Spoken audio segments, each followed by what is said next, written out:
Though done virtually, President Duterte's message to fellow ASEAN leaders as well as other world leaders rang loud and clear. Full cooperation among various countries to maintain peace and stability in the region.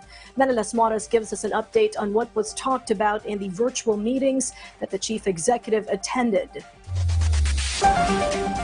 Sustaining unity against COVID-19, keeping the peace and stability in the South China Sea, and maintaining strong cooperation among nations. These were some of the main subject matters that President Rodrigo Duterte raised at the opening of the 38th and 39th ASEAN Summits and related summits yesterday via video conference. In the program, the chief executive first delivered his intervention at the 38th ASEAN Summit. President Duterte stressed that ASEAN's road to recovery from COVID-19 will be long and difficult. That's why he urged, we as the ASEAN community must be able to stand on our own.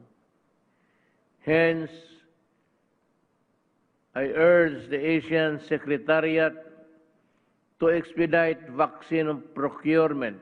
We must also have our own regional vaccine research production facilities for us to be ready for the future public health emergencies. We must ensure the phased and comprehensive implementation of the broad strategies under the ASEAN Comprehensive Recovery Framework. Meanwhile, at the 39th ASEAN Summit, he called on his ASEAN counterparts to stand with Myanmar in solving its crisis peacefully for the welfare of its people. And as for the issue on the South China Sea, he stated, it is vital that we remain united in pursuing for a South China Sea of peace, stability, and prosperity. In accordance with UNCLOS and the 2016 Arbitral Award. We have come a long way keeping the peace and promoting prosperity in our region.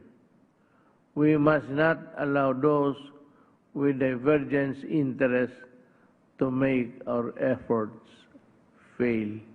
Yesterday, the 22nd ASEAN Republic of Korea Summit also took place, where President Duterte welcomed the signing of the Free Trade Agreement of the Philippines and Korea. The event was followed by the 24th ASEAN-China Summit. Aside from the issue on the disputed territories, the chief executive has this to say about China and the pandemic. We thank China for the support to our pandemic response, including the ASEAN Comprehensive Recovery Framework.